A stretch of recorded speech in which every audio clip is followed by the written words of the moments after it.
Hello, good morning and welcome to my channel. मेरा नाम है सिस्टर सक्सेना और आज हमारा पढ़ाई का जो टॉपिक है वो है भाषा। तो भाषा क्या है, भाषा किसे कहते हैं, आज वो समझते हैं।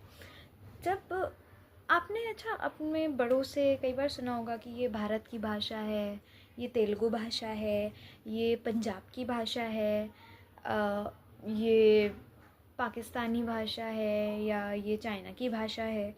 ऐसा आपने बहुत बार सुना होगा। तो ये भाषा है क्या, आज वो समझते हैं।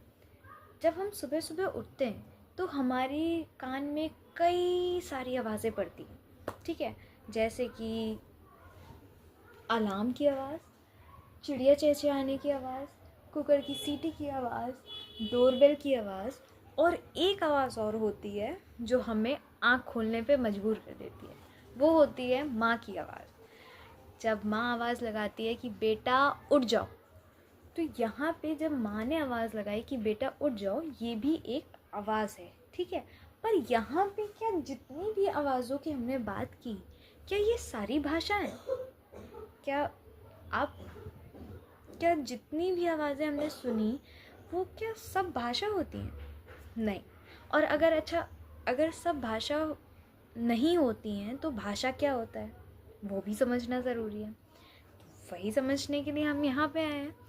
तो भाषा क्या होती है? मुख से निकली वह आवाज़ भाषा है।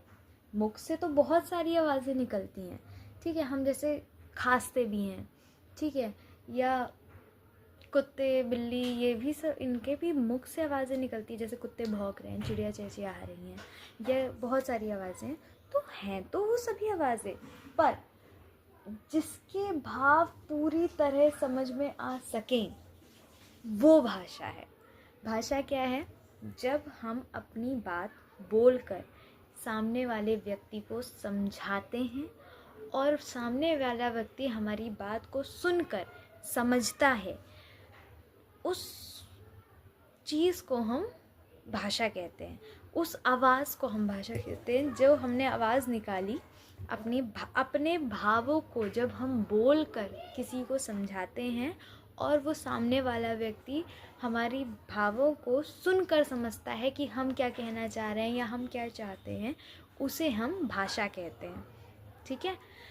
तो जैसे माँ ने आपको यहाँ पे जब आवाज़ लगाई कि बेटा उठ जाओ, तो आवाज़ें तो बहुत सारी थी, पर माँ की बोली गई बात से आपको समझ में आया कि माँ चाहती हैं कि हम उठ जाएं। सुबह सवेरा हो गया है और हम मेरे उठने का टाइम हो गया है, अब हमको उठ जाना चाहिए। इसी तरह से अगर हम पशु पक्षियों की आवाज़ों की बात करें, तो जो पशु पक्षी होते हैं, जैसे कि कुत्ता क्या करता है? भौंकता है। चिड़िया क्या करती है? चहचहाती है। गाय क्या करती है? राबती है। और मेढक क्या करते हैं? टरटराते हैं। तो बोल तो ये भी रहे हैं, मुख तो इन सब का भी है। तो क्या ये सब भाषाएं हैं? नहीं, ये भाषा नहीं है। क्यों? क्योंकि ये भाषा, ये जो वो बोल रहे हैं, जो पशु पक्षी बोलते हैं, उनकी बोली को हम बोली कहते हैं। उनकी निकाली गई आवाज़ों को हम बोली कहते हैं। और जो हम अपने भावों को किसी को समझाते हैं उसे भाषा कहते हैं, ठीक है। अच्छा, भाषा की अब पहचान क्या होती है कि हम भाषा को लिखकर सामने वाले को समझा सकते हैं और सामने वाला हमारी जो हमारे भाव हैं उसको पढ़कर समझ सकता है। हम भाषा को अपने भावों को बोलकर समझा सकते हैं सामने वाले को, और सामने वाला व्यक्ति उसे सुनकर हमारे भाव समझ सकता है। ये भाषा है। ये हो गए हमारी भाषा की पहचान और भाषा क्या होती है।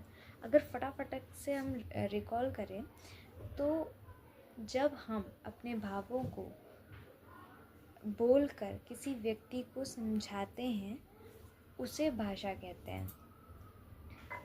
चलिए अब आगे पढ़ते हैं भाषा के भेद क्या होते हैं।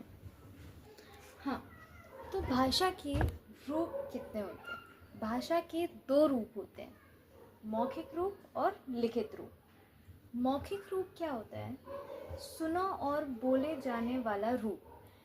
जब हम किसी की बात को सुनते हैं या फिर बोलते हैं अपनी बात को, मतलब कि जैसे कि मम्मी ने हमसे बोला कि बेटा उठ जाओ, तो मम्मी की ये भाव है, मम्मी हमको उठाना चाहती है। ये जो उनकी आवाज़ आई कि बेटा उठ जाओ, ये उनकी भाषा है जो कि हमने सुनी। अब मैंने क्या सुना? मम्मी ने बोला उठ जाओ, मम्मी की बात को मैं सुन के समझ गई। अब मैं उनसे कह रही हूँ कि हाँ मम्मा, मैं 5 मिनट में उठ रही हूँ। ठीक है, 5 मिनट में हम उठ रहे हैं। तो अब ये मेरे भाव हैं, जो उन्होंने बोला वो उनके भाव थे, उनके भावों को मैंने सुनकर समझा, और अब मैं अपने भाव जो हैं वो बोल के आवाज़ के द्वारा, हम भाषा के द्वारा उनको समझाने की कोशिश कर रहे हैं कि हाँ मम्मी थोड़ी देर और सोने दो, हम थोड़ी देर में उठ रहे हैं। ये होता है जब हम किसी को अपनी बात बोलकर समझाते हैं और सामने वाला सुनकर समझता है। ये होता है भाषा का मौखिक रूप। लिखित रूप क्या होता है? जब हम लिख कर किसी को अपने भाव समझाते हैं या सामने वाले के भावों को हम पढ़कर समझते हैं, उसे कहते हैं लिखित रूप। जैसे कि जब हम हिंदी लिटरेचर की बुक में जब हम कविताएं पढ़ते हैं, इंग्लिश लिटरेचर की बुक में जब हम कविताएं पढ़ते हैं, पोएम्स पढ़ते हैं, तो उसमें क्या होता है? हम समझ रहे होते हैं कि जिसने वो पोएम लिखी है वो व्यक्ति कहना क्या चाह रहा है, हम उस चीज़ को समझ रहे होते हैं। और जिसने वो पोएम लिखी है वो हमको लिख कर समझाना चाह रहा होता है कि वो बात क्या कही जा रही है। या हम कोई स्टोरी पढ़ते हैं, तो स्टोरी जब हम कोई पढ़ते हैं तो जिस व्यक्ति ने वो स्टोरी लिखी है, वो कहानी लिखी है, उसकी कहानी जो वो लिख कर हमें समझाना चाह रहा है उसको हम पढ़कर समझते हैं। 2 काम होते हैं, सामने वाला व्यक्ति लिख रहा है और हम पढ़ रहे हैं, या फिर हम लिख रहे हैं और सामने वाला व्यक्ति पढ़ रहा है। तो इसमें क्या है? हम उनके भावों को समझ रहे हैं कि वो क्या कहना चाह रहे हैं, या वो क्या कह रहे हैं, या फिर वो क्या चाहते हैं। और हम अगर किसी को लिख कर अपनी बात समझा रहे हैं तो इसमें हम अपने भाव प्रकट कर रहे हैं। तो ये है भाषा का दूसरा रूप, लिखित रूप, जिसमें पढ़ा और लिखा जाने वाला रूप है ये। ठीक है, इसको ही डेफिनेशन में अगर हम पढ़ेंगे तो कैसे लिखेंगे? अगर परिभाषा इसकी लिखनी होगी, मौखिक रूप, अपनी बात बोलकर किसी की बात को सुनना मौखिक भाषा है। अपनी बात बोलकर किसी की बात को सुनना मौखिक भाषा है। अपनी बात को बोलकर किसी को समझाना और दूसरे की बात को सुनकर समझना ही मौखिक भाषा है। ठीक है, पढ़कर और लिखकर बात को समझना और समझाना लिखित भाषा है। जब हम किसी की बात को पढ़कर समझते हैं और सामने वाली को अपनी बात लिखकर समझाते हैं, ठीक है, इसे हम कहते हैं भाषा का लिखित रूप। तो ये था आज का हमारा टॉपिक, भाषा, जिसमें हमने सीखा कि भाषा क्या होती है, क्या सारी आवाज़ें भाषा होती हैं या नहीं होती हैं।